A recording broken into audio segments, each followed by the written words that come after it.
안녕하십니까. 정화막당 학당장 김준입니다.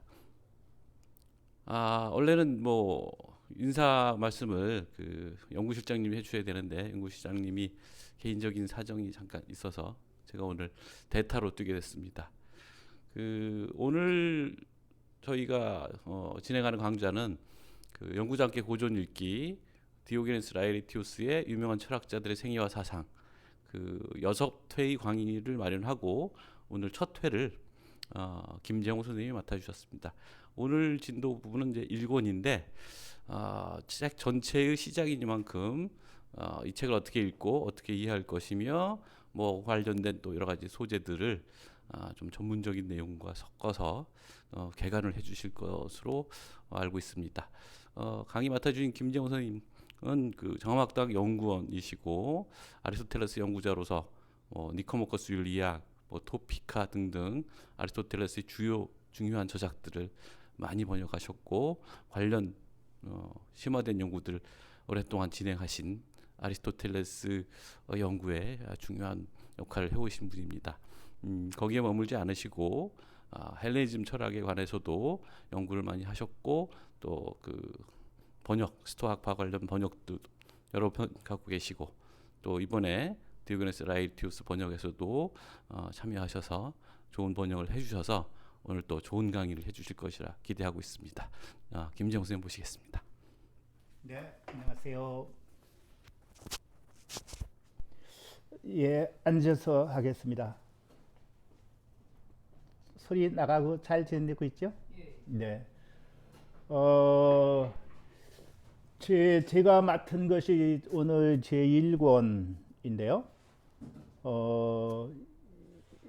1권이 할 얘기가 많이 있을 것 같기도 하고 없을 것 같기도 하고 그래서 이미 김질 선생이 설명 드렸다시피 이 책을 어떻게 읽을 것인가, 디오게네 라이투스가 누구고 이 책이 어떤 종류의 책인가, 또 철학사적인 의미 그런 건 뭔가, 또 그에 관련해서 전체적으로 이 책을 읽으면서 우리가 이 책을 통해서 무엇을 읽어낼 것인가, 그저 단순하게 어떤 옛날 이야기와 같이가 아니고 그걸 넘어서서 또 거기에서 뭔가 철학적인 의미가 뭘까 하는 얘기를 전반부에 하고 그 두 번째 부분에 가서 1권에 대해서 얘기하면서 제가 전체적으로 얘기할 때 이 책이 어떻게 구성되어 있는가 하는 것을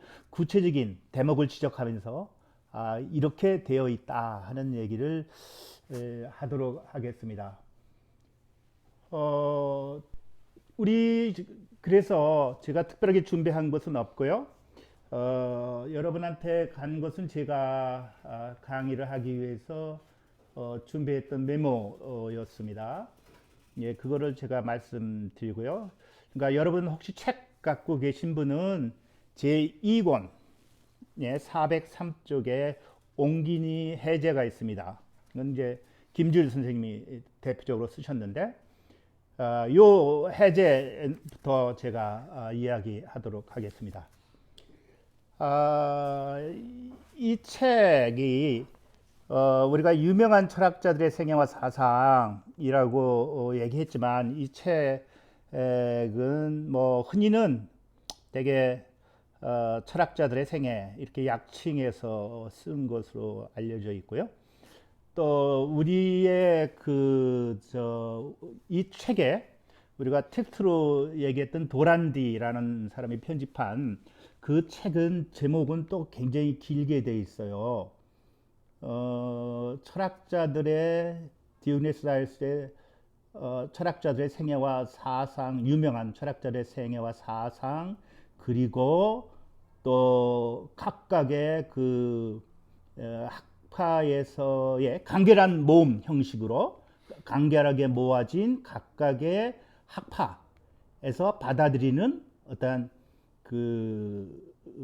이론이라고 그럴까? 이제 그렇게 되어 있어요. 아주 길게 되어 있죠. 근데 시라버를 읽지 않겠습니다만은.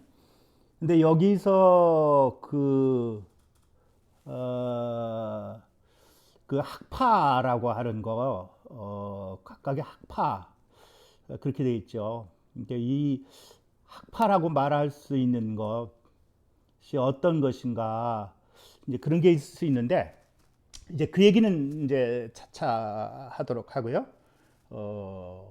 이 책에 되게 나온 게 여러분 혹시 1권의 맨 앞에 보면 목차가 쭉 있는데 그 표제어라고 합니까? 그 언급된 게 안 써봤지요? 저뭐 책마다 좀 다른데 제가 쉬어보니까 82명이더라고.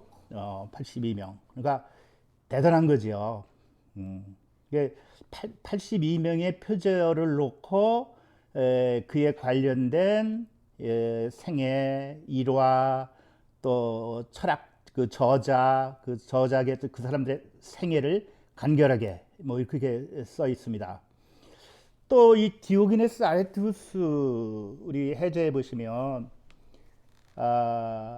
그 이게 이름이 디오게네스라는 이름은 뭐 수없이 많습니다. 이게 이제 견유화파에 가면 우리가 대표적으로 알고 있는 디오게네스가 있고 뭐 그 밖에 뭐 바빌로니아의 디오게네스, 어디의 디오게네스 이런 이름이 아주 흔한 이름이고 이 뭐 이 해제에도 나왔듯이 그 라이르티아데 뭐에서 따왔다 뭐 그게 지명이다 어쩌고 하는데 알 수 없고요. 알 수 없고 알 수 없고 어쨌거나 이 사람의 생애도 분명치 않고 따라서 대충 이제 산 거를 우리가 추정해내는 것은 404쪽에 보시면은 4세기경에 그 소파테르라는 사람의 책이 나와 있고 또 6세기경에 또 나와 있고 또 수다라고 사전에도 또 디오게네스 라에티우스가 나와 있습니다. 그러니까 소파테르가 4세기 맨 처음에 언급했고 또 스테파누스라고 비잔티움 시대에 또 그게 한 500년대인데 그때 언급되어 있습니다. 그리고 그 해제해 보시면 되게 이 사람이 그러면 언제 사람이냐 하는 거는 이 책에서 언급된 사람들의 마지막을 보면 될 수 있는데 되게 3세기경에 가장 유명한 심프라톤주의자들, 그러니까 프로티누스라든가 그 심프라톤주의자들에 대한 언급이 없어요. 또 마지막에 있는 것이 섹스투스 엠피쿠스라고 의사이면서 회의주의 철학자였던 2세기경 사람이니까 대개 이제 그게 마지막이었으니까 언급된 것이 그렇다고 하면 대개 뭐 3세기 초, 2세기 중후반 뭐 이렇게 말할 수 있습니다. 그러니까 아까 얘기했던 3세기가 되게 피타고라스 주의자들 되게 심플라톤주의하고 연결되어 있는데 그것이 없어요. 또 당시 우리가 역사적으로 생각해 보면 되게 아마 김지은 선생님도 한번 지난번에 이 책에 대한 강의했을 때만 나왔을 것 같은데 우리가 잘 알고 있는 라파엘로의 그림, 그 아테네 학당, 또 되게 이제 철학자의 승리다 뭐 그렇게 별칭이 있을 수 있는데 그것에 영향을 준 작품이 아마 이 책일 가능성이 많아요. 근데 되게 그때가 플라톤의 아카데미아 학원이 유스티아누스 그 황제 6세기경까지 아마 존재했던 것 같아. 그러면 그때 없어졌는데 되게 이제 주 생각이 플라톤주의자가 이제 득세하던 시절이에요. 실제적으로는 그 시대는 아리스토텔레스 책이 없었어. 사실은 이제 그거는 아라비아 지방으로 넘어가고 실제로 많이 볼 수 없는 상태였고 실제로 이제 그런 때였기 때문에 그러면 이 사람은 도대체 어떤 입장에서 이렇게 철학사를 우리가 이제 쉽게 철학사가 얘기한다면 이거를 정리할 수 있었을까? 이제 그것이 됩니다. 대체적으로 우리가 이제 이 책을 통해서 유추해 볼 수밖에 없는 것이 그러니까 이 책에 보면 부피를 보면 가장 많은 책이 에피쿠로스 10권에 주로 나온 거.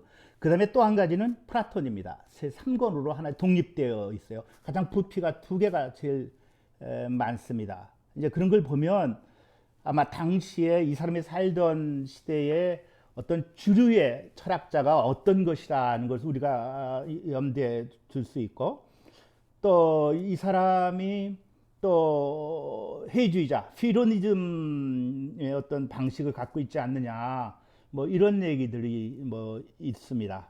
그래서 그 405쪽의 두째 패러그라프에 이렇게 보시면 405쪽에 보시면 이 저자가 밝히는 대목이 있어요. 거기 한번 제가 읽어 봐드리면, 제가 지금 돋보기를 거꾸로 써가지고 이제 잘 보이네요. 당당한 플라톤 애호가이자 다른 어떤 철학자보다 그 철학의 사상을 추구하는 당신을 위해서, 이게 이제 아마 여성이었던 것 같아요. 당신을 위해서 어쩔 수 없이 그와 대화의 성격과 대화편의 순서, 귀납출의 방법을 말하자면 기초적이고 개괄적인 윤격을 그려버릴 수밖에 없다고 나는 생각한다. 사실 당신에게 모든 것을 상세히 설명해야 된다면 그건 그 사람들 말 맞다나? 뭐 이렇게 되어 있어요. 그러니까 플라톤의 애호가이자 다른 어떤 철학자보다 그 철학자의 사상을 추구하는, 이렇게 됐으면 이 사람에게 디오게네스 라엘티우스가 사람이라고 생각하고, 그 디엘이 이 사람에게 철학적인 얘기를 해주는 방식으로 되어 있습니다. 그 되게 스토아 철학자들의 어떤 사상 같은 것을 전해주는 그 작품들이 그 어떤 간략한 형식으로 되어 있는 것들을 보면 되게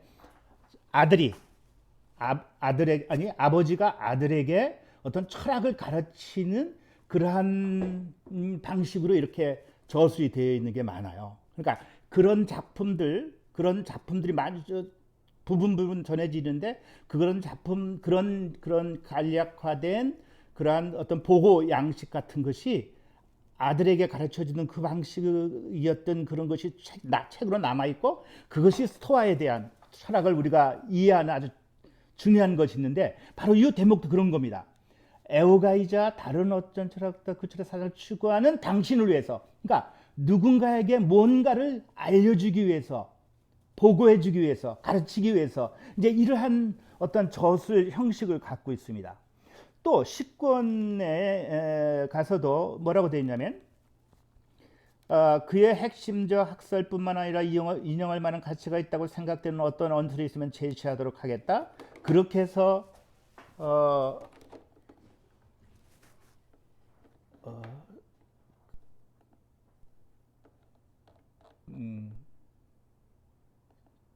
제가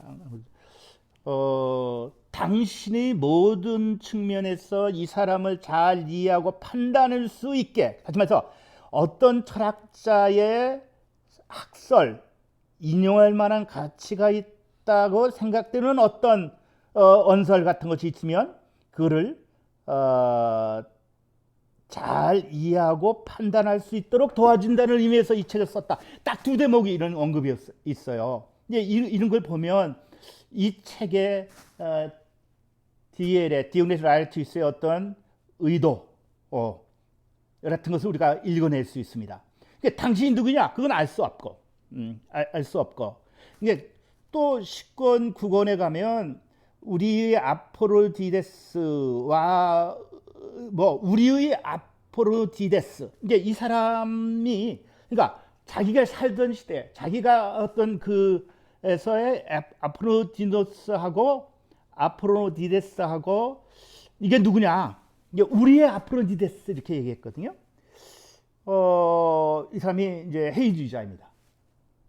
그래서 우리 아마 주석에도 아마 달려 있는 거 내가 봤는데, 동료 시민을 가르치느냐? 아포로디데스가 우리의 아포로디데스 그랬으니까 디오게네스 라엘티우스 입장에서 부르는 아프니데스가 같은 동료 시민이냐 아니면 해주자이냐 뭐 이런 게 있을 수 있어. 따라서 또 제가 그런 말씀 드렸는데 에피쿠로스가 국언에 거의 원전 인용과 같이 이렇게 달려 있는데 이것이 왜 이렇게 많이 달려 있느냐 이제 그런 측면에 보면 에피쿠르가 추종자 아닐까? 또 우리의 아포니데스 이런 걸 보면 이거 해주자 이거 아닐까? 뭐 이렇게 우리가 추정해 보는 거예요. 그러니까 이 책을 읽을 때 미리 말씀드리면 이 책을 읽을 때 앞에서 한 얘기, 뒤에서 한 얘기, 뭐 가면서 다 모순되는 데가 많이 발견됩니다. 이 앞에는 이렇게 하고 뒤에는 또 이렇게 얘기할 수 있어요. 또 각 권마다 소티온이 무릇 책에서 이렇게 말하기를 또 이렇게 전해진다. 이런 보고가 있다. 이런 얘기가 있어요. 그러면 우리가 이 책을 사실 후학들 입장에서는 공부하는 사람 입장에서는 아마 니체도 그랬다는 것 같은데 이 책을 보면서 그러니까 그렇게 말했던 것을 다 하나하나 모아놓으면 이 책이 재밌는 게 이거는 마치 박물관에 있는 그 유물과 같아. 사실은 이 사람이 인용하고 있는 저작들은 없어. 그건 남아있지 않고 이 사람이 거기서 그런 말을 그 사람이 했다더라라는 말만 있어요. 그러니까 우리가 그 원전이 없으니까 좀 문화학적인 필로로시 하는 건데 없으니까 그러면 그 사람 가령 소티온이라 한다면 그 사람이 여기서 한 말들을 모아서 하나를 구성해 놓으면 소티온의 원래 책은 없지만 그 책은 아마도 이런 목적으로 이런 내용을 가지고 썼겠다라고 우리 추정해 볼 수 있는 거죠. 이제 모든 게 다 그래. 일단 이제 그렇게 얘기하고 또 이 사람이 이 책에 대한 그 역사적인 평가가 이제 긍정적인 것으로 뭐 니체도 아마 그랬다 그래. 니체도 이 사람의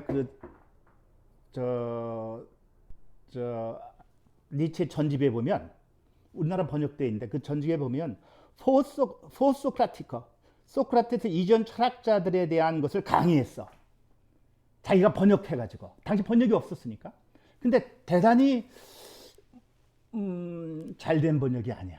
하여튼 근데 그에서 니체도 상당히 부정적으로 이렇게 생각했대. 이 책에 이렇게 뭐 체계적이지 않으니까.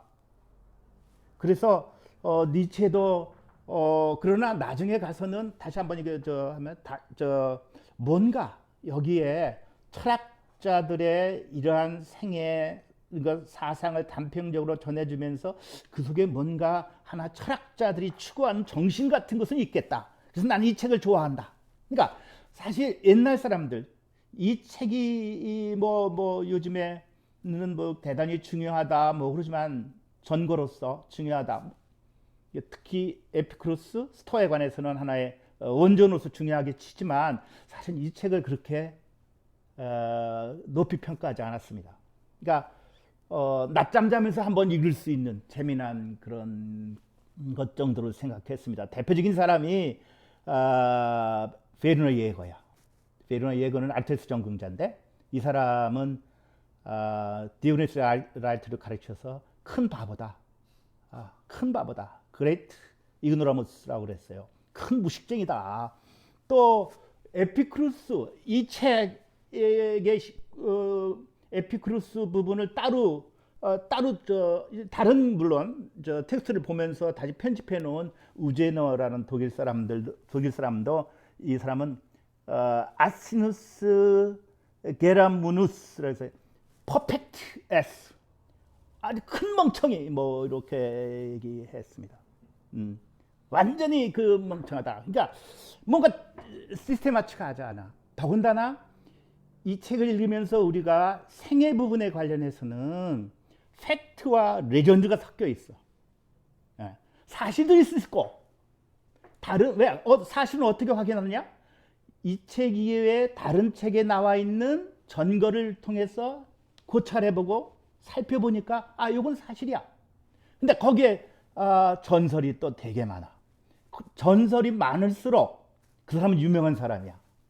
탈레스, 플라톤, 피타고라스, 거의 뭐 신석에 가까운 사람이야. 피타고라스는 마치 이렇게 보면 8권 맨 처음에 이렇게 보면 마치 예수가 태어나는 것 같이 아주 그냥 신성화되어 있어요. 플라톤도 그렇습니다. 플라톤도 대단히 신성화되어 있고, 그 대신에 우리가 85명에서 지금 AD 3세기 잡으면 그 중간에 중요한 사람이 있을 수 있어요.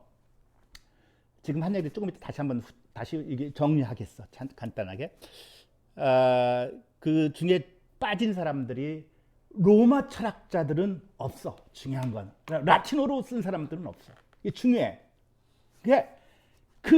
그것은 무엇을 알 수 있냐면, 여러분들은 그 일권 첫머리에 시작할 때 모든 글이 그렇지만 중요한 수 있어요.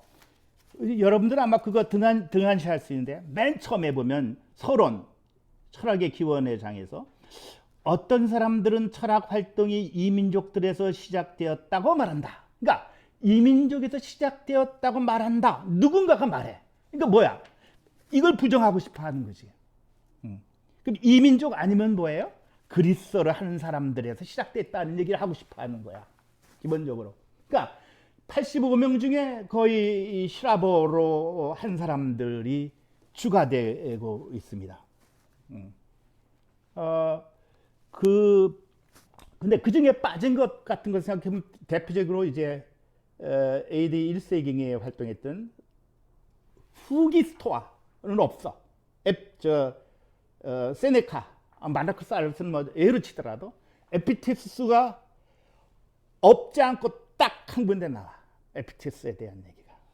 에피테스는 에피크루스에 대해서 이렇게 말했다 하는 대목이 딱 나와. 그게 어디냐면 2번 어딘가요? 제가 체크해왔는데 319쪽 10권 에피크루스에 보면 첫째 패러그래프의 마지막에 보면 에피테투스는 그를 그를이라는 건 에피크루스입니다. 외설적인 말을 하는 자라고 부르며 아주 심하게 욕한다. 요거 사실이야. 요거는 에피테투스의 디스코스에 에피크루스를 비난하는 것이 여러 군데 나와요. 이렇게 나오고,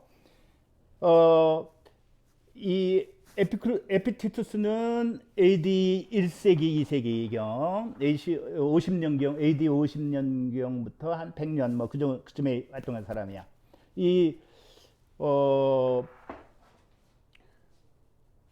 딱 한 군데 에피테투스에는 언급이 있는데, 가령 실제 그러면 하면 제가 요즘에 읽고 있는 책, 번역하고 있는 책이 에피크루스 아니고 에피테투스의 디스코스의 1권, 2권을 제가 번역을 하고 있는데요. 그 에피테투스에서 에피크루스가 어떻게 비난하고 있는가를 한번 살펴보면, 그러니까 제가 이 책을 그렇게 말씀드렸습니다. 생애와 사상 이러겠죠. 로고스, 이론적인 것과 생애, 이 두 부분으로 주로 되어 있습니다.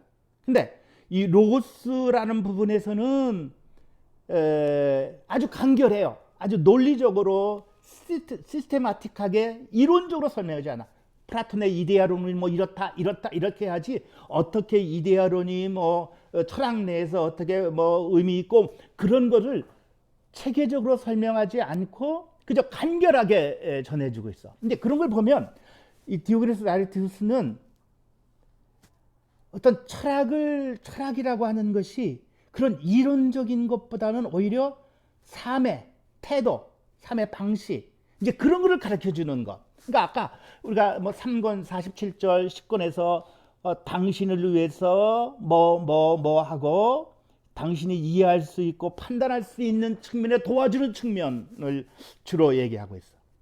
그래서 특별히 이 디오게네스는 사실에다가 아주 전설을 많이 해요. 전설이 많다는 얘기는 신화, 미토스 같은 많다는 얘기는 그 사람이 뛰어난 사람이라는 거. 그래서 라파엘로의 그 아테네 학당에서도 이제 그런 사람이야. 이게 플라톤과 아리스토텔레스가 중심도 있지만 이 책이 우리 김지우 선생이 밝혔지만은 이 책이 라틴어 번역이 1400년대입니다. 그리고 라파엘로 그림이 1500 몇 년인가 그쯤이요. 그러니까 사실은 아리스토텔레스의 철학이 그닥 그렇게 많지 않았어. 그러니까 르네상스 시대에 뭔가 인문학적으로 교양에 도움될 수 있는 책들을 라틴어로 엄청 번역하기 시작합니다. 이제 그 중에 이것도 하나 작품이야. 디오게네스 라틴 번역이. 이제 그러면서 어떤 플라톤에 대한 피타고라스에 대한 동구 유럽 그러니까 뭡니까 폴란드, 체코 뭐 이런 데 옛날 수도원에 보면 대개 어떤 그림이 그려있냐면 예수 그림만 있는 게 아니야. 솔론, 플라톤, 피타고라스 뭐 이런 소리 있어. 진짜 왜 솔론이라는 교회에 있는지는 모르겠고 피타고라스 들어가 있어. 그러니까 피타고리언들은 상당히 존속했던 것 같아. 피타고라스적인 어떠한 삶의 방식 같은 것을 하얀 옷을 입고 아주 순결하고 이렇게 살아가는 또 정신적으로 살아가고 육체적인 걸 멀리하고 이제 그러한 태도가 아마 기독교의 특히 이 동방 오리엔트의 이스탄불 중심으로 하는 동로마 제국에서의 아마 영향이 있는가 봐. 근데 그러니까 교회에도 솔론과 피타고라스와 그를 같이 이렇게 그림을 교회에 붙여놨겠죠. 근데 어쨌든 한번 제가 이건 간단하니까 요거 한번 제가 했는데 보세요. 에피테스가 뭐라고 하냐면 에피크로스도 우리가 자연적으로 사회적 존재라는 것을 이해하고 있지만 일단 우리의 조음은 영혼이 아니라 우리의 육체의 껍데기 안에 넣은 후에는 조음을 유체라는 껍데기 안에 넣은 후에는 그는 더 이상 그것과 다른 어떤 걸 말할 수 없을 것이네. 게다가 그는 우리가 조음의 본질과 단절된 어떤 것도 경탄하거나 받아들이지 말아야 한다는 이 원칙을 강력히 주장하고 있네. 그렇다면 우리가 자손에 대한 자연적인 애정이 없다면, 그러니까 이 에피크루스 장에 보면 애들을 결혼하지 말라. 왜 키우느냐? 뭐 그런 얘기가 있어요. 자연적인 애정이 없다면 어떻게 여전히 사회적 존재가 될 수 있겠니? 에피크루스 까는 거예요. 에피크루스. 내가 번역을 어떻게 번역할지 뭐라고 그랬지요? 우리말을 어떻게 할지 몰라가지고 그냥 맘먹는 듯이 이렇게 했는데 사실은 에피크루스 한참 우이니까 왜 당신은 현자가 자녀를 양육한다고 단념시키려고 하는가? 결과적으로 그는 비탄을 겪을까봐 당신이 걱정한 이유는 무엇인가? 그러면 집안에서 키운 노예 미스 때문에 미스라는 그 쥐인데 이게 자기 에피크루스가 데리고 있던 그 노예였습니다. 이건 그 얘기는 어디에 나오냐면 에피크루스 대목에 나와. 316쪽에 보면 미스라는 이름을 가진 그의 노예도 동참했다. 그러니까 정원학파에서 같이 공부했다는 얘기예요. 또 322쪽에 가면 미스가 두 군데쯤 나오는데 좀 간략하면 아주 이 에피크루스가 형제 부모님에 대한 감사 선행을 하고 또 뭐 친절하고 그들이 철학에 동참했다. 그들 중에서 미스라고가 가장 유명하다. 일반적으로 모든 사람을 향한 그의 인간에다가 그 인간애가 그 증거이다. 뭐 이런 대목이 두 무대가 나옵니다. 근데 여기는 우리 각주에는 없어요. 미스에 대한 언급이. 어쨌든 그 얘기하는 거예요. 지금 집안에서 키운 미스 때문에 그렇게 비탄에도 빠지는가? 그의 집안에서 작은 치가 온다고 해서 그것이 그에게 무슨 문제거리가 됐는가? 오히려 에피크루스는 아이가 태어나자마자 아이를 사랑하지 않고 돌보지 않는다는 건 더 이상 우리에게 달려있는 것이 아님을 잘 알고 있었네. 이와 같은 이유로 그는 정치에 참여하는 사람이 할 일을 알고 있었기 때문에 현재는 공적인 에 종사하지 않을 것이라고 말하는 것이네. 그리고 사실 파리들 속에 한 마리 파리처럼 당신이 인간 속에 살고 싶다면 누가 당신을 막겠나. 하지만 그럼에도 그는 이것을 잘 알고 있으면서 자식을 길러서는 안 된다고 말하는 대담이 있었던 것이네. 그리고 양이 자기 새끼를 버리지 않고 이리도 버리지 않는데 하물며 인간이 자기 자식을 버리겠는가. 당신은 우리에게 무엇을 원하는가. 당신은 그 에피쿠로스죠. 네가 지금 우리에게 이렇게 말하면서 우리한테 뭐를 원하느냐. 우리도 양처럼 어리석어야 한다고. 하지만 그들조차도 새끼를 버리지 않네. 늑대처럼 사나워지길. 하지만 그들도 어린 새끼를 버리지 않는다네. 자, 그의 어린아이가 땅에 곱들어져 눈물을 흘리는 걸 볼 때 누가 당신의 말에 설득되겠느냐.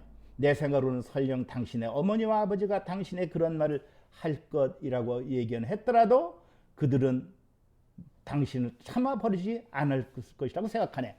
여러 군데에서 아주 에피크루스를 디립다 깝니다. 이 에피테투스가 아까 그 대목이 10권에 나온 에피테투스 딱 한 번 나와. 근데 그 더 이상 언급이 없어. 이 책의 전체에서. 예, 그런 걸 생각해 보면 이 디오게네스 라에티우스의 어떤 철학자 입장 같은 것을 이제 그러면서 물론 에피쿠로스는 에피테투스가 심하게 외설적이다 뭐 이런 거 비난했지만 비난을 에피테투스는 받았지만 그럼에도 에피쿠로스는 이렇게 인간적인 사람을 살았던 사람이다 하는 거 보면 에피테투스적인 입장보다는 에피쿠로스적인 입장을 어떤 지지하는 뭐 그런 것일 수 있습니다.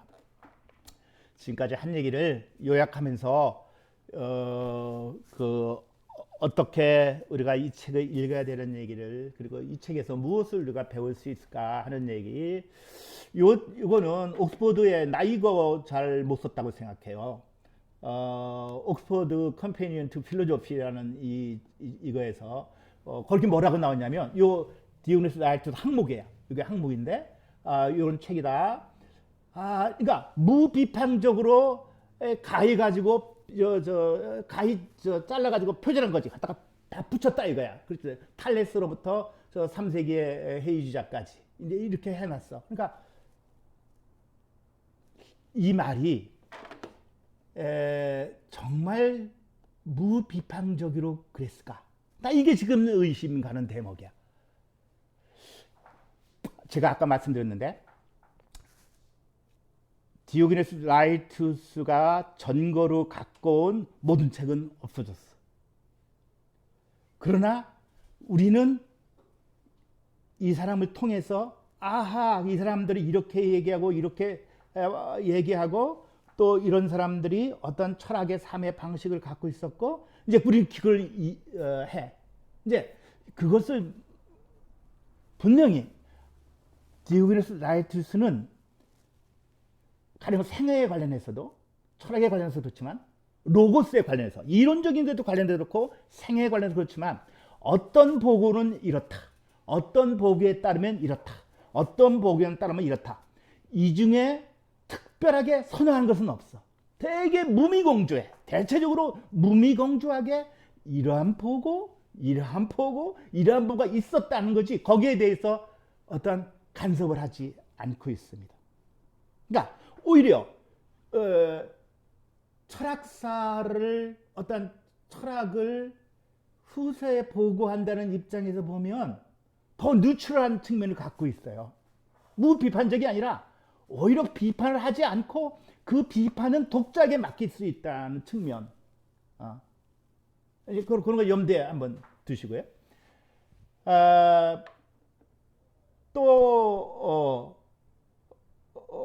그런데 또 한 가지는 그게 니체가 아마 비판했던 것 같은데 전가가 없는데 얘 말을 어떻게 믿어야 될까? 그래서 아까 말했던 아주 멍청이라는 거예요. 그러니까 뭔가를 퍼펙트한 멍청이야. 그러니까 멍청하게 이렇게 들어놓고 뭘 들었어, 뭘 들어도 뭐 이렇게 들었고 많은 거 알고 있는데 아무것도 분명하게 말하는 건 없어. 그러니까 완전한 멍청이다, 큰 바보다. 그러니까 바보는 바보 같은데 뭔가 큰 게 있어.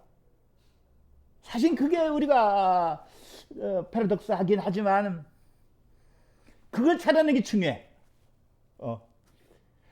근거는 없어. 그러나 이 책은 남아 있어. 또 팩트와 사실관에 관련해서 다음에 제가 말했던 제 5권의 아르토에서 생애에 관련해서 대단히 엉터리가 많아. 여기에서 잘못 알려진 것, 이제 그런 것, 그러니까 그런 게 바보지. 바본데 그 중에도 뭔가 어떤 팩트가 들어가 있어. 그걸 이제 우리가 잘 유심히 봐야 된다고 하는 측면이 있습니다. 그래서 오늘날에 그렇게 베르나 예거라든가 우제너 같은 사람들, 뭐 니체도 비판했지만 그 비판하면서도 오늘날에 와서는 이제 서양에서도 거리가 없어가지고 플라톤 아리스토텔레스 해먹었어. 다른 건 많이 해먹었어. 그러니까 그동안에 무시되어 왔어, 이 책은. 그래가지고 여기서 뭔가를 끄집어내는 친구들이 있어. 그런 사람들은 디오게네스 라에티우스의 철학 이렇게 얘기해.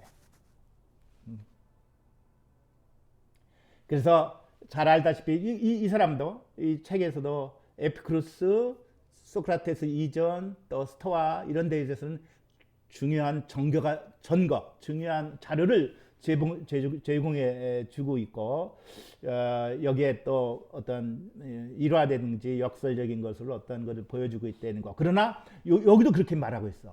But no talent for philosophy exposition. 뭔가 철학적인 설명하는 데서는 재능이 전혀 없다는 거예요. 이렇게 얘기하고 있어. 뭐 그런 얘기 하고 있어요. 그래서 여기도 그렇게 돼 있어요. 또 디오게네스 라에티우스의 어떤 철학적인 입장, 어떤 특별한 뭐 그런 걸 탐지해내기는 어렵다. 그렇게 설명되어 있더라고요. 그래서 요 얘기는 제가 아까 했고, 네오플라토니즘의 저작 시기에 대해서는 언급이 없고, 세기 3세기 뭐 그렇다는 얘기, 그렇게 하고 있어요. 또 요거는 아마도 요거는 문체, 이건 아마 저 2013년에 나온 그 누구죠? 맹신가, 그 영어 번역한 게 우리가 본 게 맨시야. 그래서 밀러가 쓴 인트로덕션에 내가 이걸 읽었어. 그냥 내가 이제 껄끄럽게 그냥 번역한 거에 그냥 직역을 했는데, 저자는 디오게네스 라에티우스요. 그가 자료가 갖고 있는 모든 철학의 다양한 정보를 수집했다. 82명이다. 모든 철학변화가 인류 자체가 야만인이 아니라 그리스도인도 철학이 시작되었다는 거. 이제 그거는 제가 맨 처음에 바로 그것이 바로 그걸 보여주고 있어 벌써. 또 어떤 개입을 하지 않는다는 측면, 아주 무미건조하다는 측면. 그래서 아주 이 사람 비유는 비축하는 까치, 이렇게 까치가 집어질 때 이렇게 뭘 싸우잖아요. 마치 그렇지. 그래가지고 그렇게 사는 거, 이거 중요해. 이 얘기 더 하고 싶어서 누구냐, 저 강성원의 저 선생인 저 쿠퍼 얘기를 제가 이따가 이 책을 어떻게 이해할 건가 하는 대목에서 말씀드리는데, 바로 이런 대목에서 이 사람도 비슷한 얘기를 하고 있는 거예요.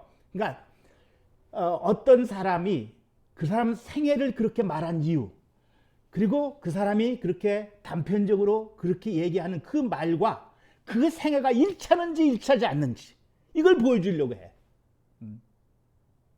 그래서 그런 삶과 그 사람이 어떤 사람이 말한, 가령 디오게네스가 가령 무슨 인간아 소리치니까, 어디 광장에서 소리치니까 사람들이 모여서 지팡이를 부딪히면서 때리면서, 내가 인간을 불렀지 내가 뭐 개새끼를 불렀냐 뭐 이런. 근데 그렇게 말하는 그거를 인용했다는 것이, 그래서 그 사람이 하나의 닥트린이라면, 로고스라고 한다면, 실제로 디오게네스의 삶의 그것하고 어떻게 일치되느냐, 삶의 방식하고. 우리가 철학을 공부하는 것은 어떻게 살 것인가, 어떤 철학을 공부한다는 것은 내가 어떠한 삶을 방식을 가져야 되느냐, 이게 연결이 돼야 되지. 만일 내가 이론적으로 뭐 논리적으로 뭘 많이 알고 있어도 실제적으로 어떤 도덕적으로 실천적인 삶 속에서 그러한 것을 실천하지 않는다면 그게 무슨 의미가 있겠느냐. 에피큐투스의 제가 아까 말했던 디스코스에서 가장 강력한 주장이 말과 이론과 행동이 일치하지 않는 거, 이게 굉장히 거부해요. 그래서 에피큐투스나 논리학 같은 거를 어떤 때는 무슨 부정해.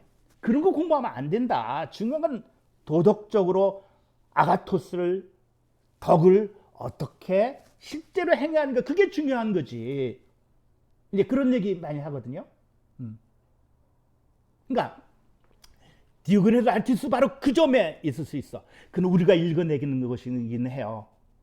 왜 그렇게 일화들을 인용하고 거기서 어떤 말을 했고 그런 일화 속에서 어떤 그 사람의 어떤 말과 일치한다는 걸 보이는 거. 그게 제가 이 책을 읽으면서 여러분들이 관심 가져야 될 것은 스토아 철학을 아도라는 뭐 고대 철학에는 무엇인가? 그래서 앤서니 필로소피 고대 철학은 무엇인가? 무슨 아도라고 불리는 사람 있잖아요. 그 사람은 고대 철학이라는 게 뭐냐? 기본적으로는 그런 로고스의 훈령이 아니라 이론을 어떻게 설명하고 논리적으로 코헤런스를 갖고 그게 문제가 아니라 인간의 영적 변화를 가져오는 거, 인간의 실존적 선택을 보여주는 것이 소크라테스로부터 고대 철학의 핵심이지. 그거 논리적인 거 그거 아니다. 어떻게 살 것인가 하는 그 옵션을 우리에게 보여주는 거, 그게 중요하다. 이제 그런 입장을 얘기해요. 아도라는 사람이 왜 유명해? 바로 고대목하고 관련되어서 바로 강성훈의 선생이 쿠퍼가 좀 살아있죠, 아직 살아있는데 그 사람이 조금 아니다. 아도 내 입장이 그런 영적인 훈련보다는 오히려 중요한 것은 철학적인 로고적인 훈련을 통해서 어떻게 살 것인가로 나아가는 것이 철학하는 것이지, 고대 철학하는 것이지 그거 아니다. 뭐 그래. 지금 여기서 디오게네스에서 우리는 아도 입장 또 쿠퍼의 그런 생각 우리가 생각해 보면 이 책에서는 우리는 삶의 방식, 디오게네스의 이상하고 괴이하고 뭐 그런 행동, 그게 저 에피소드가 불과한 게 아니라 그것이 하나의 삶의 인생의 삶의 어떠한 신념으로 행위와 일치하는 그런 삶, 실천하는 삶, 이제 그런 것을 디오게네스도 염두에 두지 않겠느냐. 이제 이렇게 하면 디오게네스 철학을 굉장히 높이 평가하는 거예요. 이따 다시 한번 그 얘기 마지막으로 하고요. 그리고 이 사람은 또 한 가지 태도는 자기가 이렇게 복사해오죠. 복사하죠. 리포트 하잖아요. 하는데 거기에 무슨 에비던스 그런 거 따지지 않고 그게 진정하냐 안 하냐 그런 얘기 거의 무시해. 그런 다른 사람들의 일련의 비문과 자신의 시를 통해 자신의 삶의 비트등이 논평하고 종종 재미난 말장난과 말장난을 가져다 있지만 자신의 묘사한 등장인을 칭찬하거나 비판하지 않으면 모호한 의견을 감행하지도 않는다. 철학을 삶의 방식으로 가장 잘 바랄 수 있는 방법에 대해 자신의 견해를 표명한다. 이제 이 얘기예요. 그렇지만 여전히 그의 철학적 견해는 모호해. 뭔지 몰라. 이제 저술의 일반적인 방법과 이거 정리하는 겁니다. 제가 한 얘기를. 대체적으로 이 바이오그래피 이 책의 전반적인 순서라는 거는 어떻게 이렇게 얘기하냐면은 되게 어떻게 태어났다는 것, 제널로지, 그리고 일화, 그 다음에 또 거기에 대한 경구라든가 뭐 그리고 닥트린 얘기하고 그리고 주요 작품 되게 순서가 이렇습니다. 그리고 나서는 마지막에 어떻게 주었는가 하는 얘기를 해요.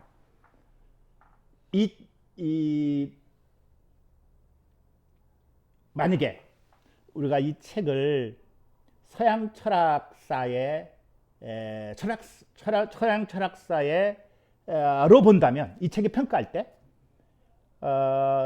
서양 철학사를 맨 먼저 역사적으로 시도하려고 했던 사람은 아르테스야. 형이상학에서 탈레스로부터 시작해가지고 탈레부터 시작해요. 철학의 시원을. 네. 그러나 아르테스는 이런 방식은 택하지는 않았어. 아르테스는 이론적인 거지. 왜 그가 철학자였는가 하는 그게 포인트가 거기에 있어. 이 사람이 어떻게 살았고 일화가 뭐고 어떻게 죽었고 이제 그건 아무 관심 없고 아르테스는 철학사를 보면서 설명하면서 중요한 거는 왜 그가 철학자일 수 있는가, 어떠한 물음을 던졌기에 철학자인가, 이제 그런 데 관심인데 지금 이 사람은 그런 데 관심 없어. 사실 이제 그런 측면에 보면 그런 이론적인 것보다는 중요한 거는 실제적으로 인간이 어떤 기행을 통해서 어떤 일화를 통해서 어떤 상황에 처해가지고 어떤 방식으로 행여하는가, 그것이 진정한 의미의 철학이다 이렇게 생각할 수 있어요. 이 사람 입장에서는.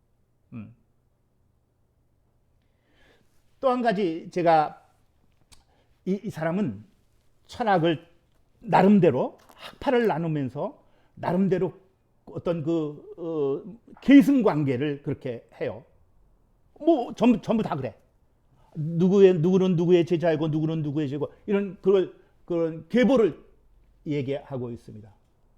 근데 거기에 이제 사실은 필요니즘은 학파라고 말하지 않거든요. 근데 여기는 학파라고 생각하고 있어 지금. 이제 그건 좀 이따가 왜 필요니즘은 왜 학파로서 생각할 수 있느냐. 해이주의자 우리 역사적으로는 해이주의 학파라는 말을 안 하거든요. 거기만 없어. 근데 이 사람은 학파라고 해. 일본에서 해이주의 학파 이렇게 한다고. 왜 해이주의자를 왜 학파라고 했을까? 이제 요게 마지막 이제 문제 제기에서의 마지막 이 책을 읽으면서 우리가 어떤 데 관심을 갖고, 물론 저 7권에서 스토아학파, 에피쿠루스, 뭐 견유학파, 거의 이거는 기본적으로 오리지널 소스와 같은 거예요. 굉장히 중요해. 이건 철학적으로 또 문화학적으로 또 굉장히 중요한 대목인데 나머지 부분은 그렇게 썩 중요하지 않아.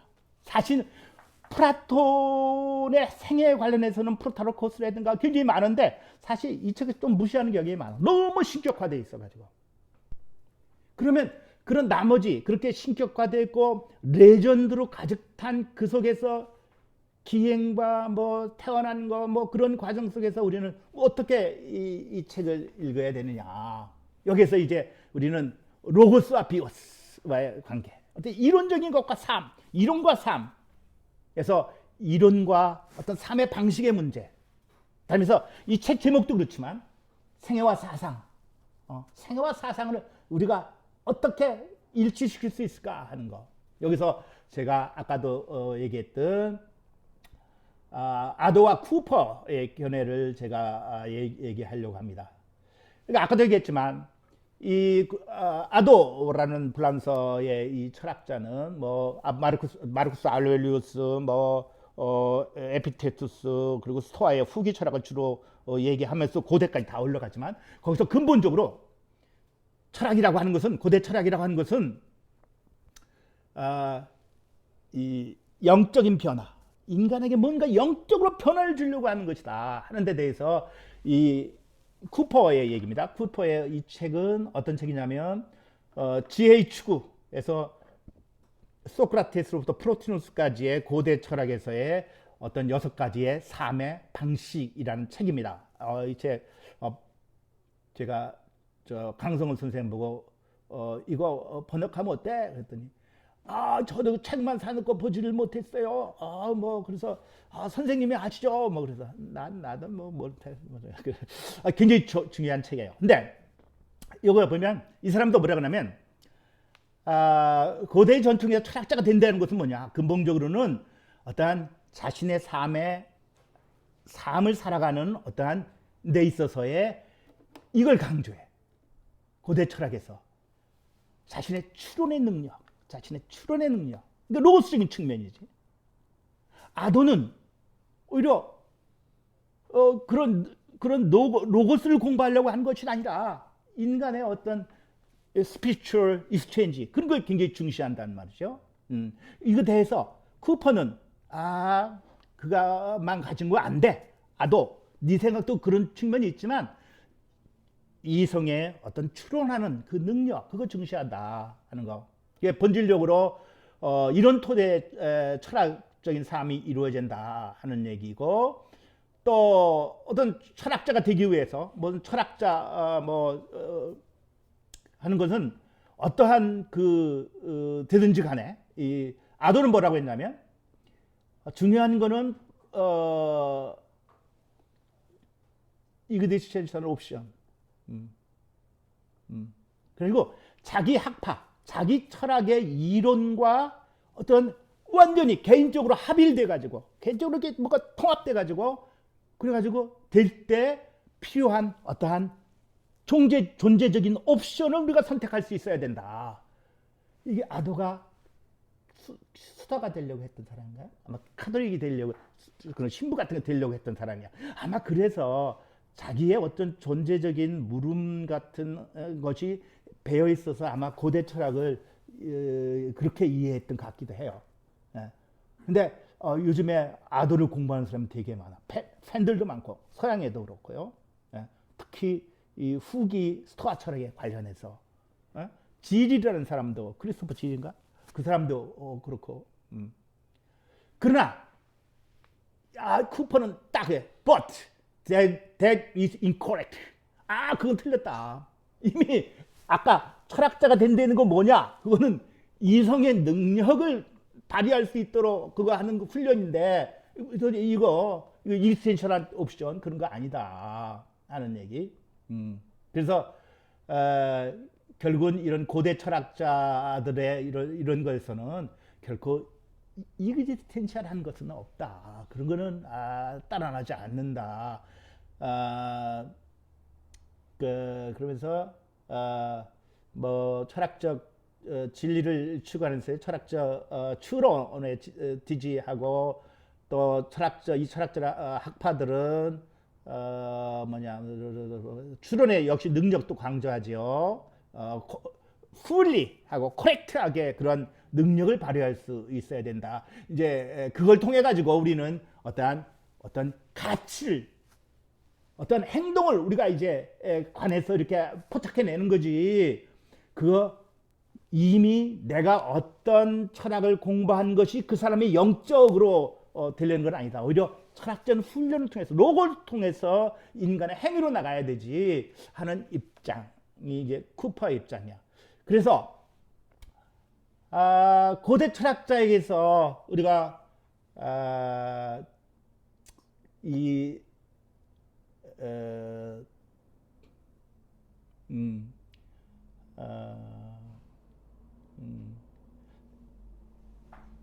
우리가 이제 디오게네스 라르티우스에서도 제가 아까 얘기할 때 이 책을 어떻게 읽느냐 하는 문제에 관련해서는 아더와 쿠퍼 얘기 제가 말씀드렸지만은 아마도 우리가 그런 의미에서 어떤 일화가 어떤 신화적인 그런 팩트가 아닌 레전드 속에서 담겨 있는 어떤 의미, 그것을 우리의 삶의 방식으로 읽어낼 수 있을 때, 그래서 어떤 디오게네스 일화가 그 삶의 방식이 일치했을 때 거기에 어떤 철학적인 의미가 있을 수 있다 하는 거. 그래서 비오스와 생애와 사상에서 이 사상과 보다도 오히려 삶의 행동, 액션에서 드러나는 그 사람의 철학적 태도, 그런 것을 디오게네스 라에티우스가 이 책을 통해서 보여준 것이 아닌가, 이제 그렇게 생각합니다. 일단 지금까지 제가 한 얘기는 디오게네스 라에티우스 책을 어떻게 읽을 것인가, 이 책에서 어떤 철학적 의미를 발견해낼 것인가, 그런 전반적인 얘기를 1시간에 걸쳐서 말씀드렸습니다. 이제 나머지 1시간은 일본에 대한 얘기를 통해서 지금 한 얘기가 그럴듯한가, 제가 설명한 것이 그런 대목을 몇 군데서 찾아보도록 하겠습니다.